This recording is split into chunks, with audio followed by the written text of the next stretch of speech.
விவாத நிகழ்ச்சியில் வார்த்தையை விட்ட தமிழக வெற்றிக்கழக நிர்வாகியை புரட்டி எடுத்த நாம் தமிழர் இடும்பாவனம் கார்த்திக். கடைசியில் நான் அப்படி சொல்லவே இல்லை என அந்தர்பல்டி அடித்த தாவிகா நிர்வாகி. என்ன சார் ப்ராப்ளம் வருது? இந்த டீயை விட கப்பு ரொம்ப சூடா இருக்கு, ஏன்னு தெரியல. இங்க பிரச்சனை என்னன்னா, இந்த மீடியா என்ன டீ விட கப்பு கூட நான் இங்க டீயை பத்தி சொல்லிட்டு இருக்கேன். என்ன கேவலத்தனம் மோசமா இருக்கு? 40 உயிர் நான் ஒரு கேள்வி கேக்குறேன். நான் ஒரு கேள்வி கேக்குறேன். 40 உயிர் போச்சு. அது பொறுப்பேற்று பேச சொல்ல முடியல. டைம்ல குறைக்காதீங்க. நீங்க என்ன குறைக்காத. இல்ல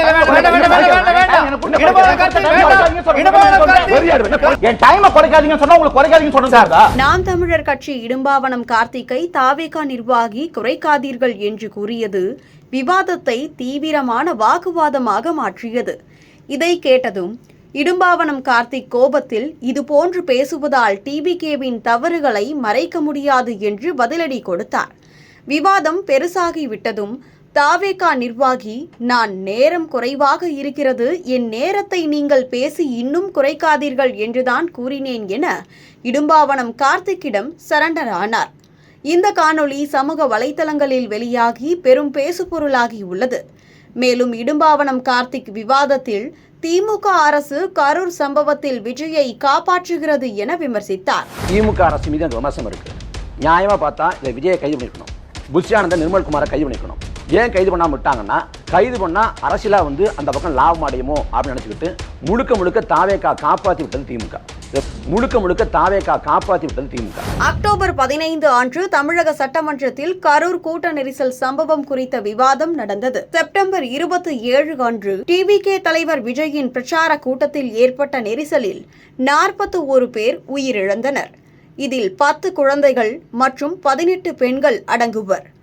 அரசு முதல்வர் மு.க. ஸ்டாலின் 606 போலீசார் குவிக்கப்பட்டு இருந்த போதிலும் டிவிகே நிர்வாகிகள் போலீஸ் எச்சரிக்கைகளை மீறியது காரணம் என்று தெரிவித்தார்.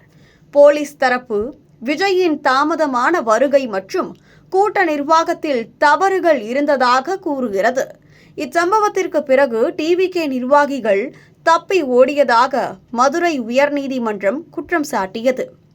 கரூர் சம்பவத்திற்கு பிறகு டிவிகே நிர்வாகிகள் கரூர் பகுதிக்கு செல்லவில்லை என்ற விமர்சனத்திற்கு டிவிகே நிர்வாகி, நாங்கள் 16 நாட்கள் துக்கம் அனுசரித்தோம் என்று கூறினார்.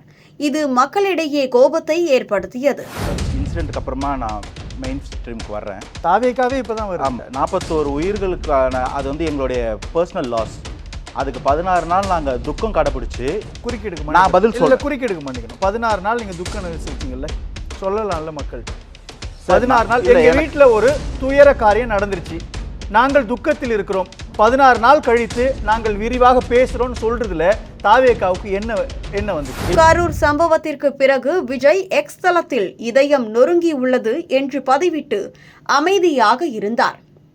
டிவிகே பிரச்சாரங்களை 2 வாரங்களுக்கு ஒத்திவைக்கப்பட்டது. ஆனால் கரூருக்கு விஜய் நேரில் செல்லவில்லை. பாதிக்கப்பட்ட குடும்பங்களை சந்திக்க காவல்துறை அனுமதி கேட்டதாக டிவிகே கூறினாலும் உள்ளூர் மக்கள் பொய் என்று விமர்சித்தனர். அக்டோபர் 13 அன்று 16 நாட்கள் கழித்து விஜய் வீடியோ காலில் சில குடும்பங்களை தொடர்பு கொண்டு ஆறுதல் கூறினார். கரூருக்கு விரைவில் வருகிறேன் என உறுதியளித்தார். டிவிகே நிர்வாகி அர்ஜுன் 16 நாட்கள் துக்கம் அனுசரித்தோம் என்று விளக்கினார். ஆனால் இது மக்களிடம் ஏற்கப்படவில்லை. இறந்தவர்களுக்கு கடைசி அஞ்சலிக்கு வராதவர் 16ஆம் நாள் பேசுவது அவமரியாதை என்று உள்ளூர் குடும்பங்கள் கோபத்தில் உள்ளனர்.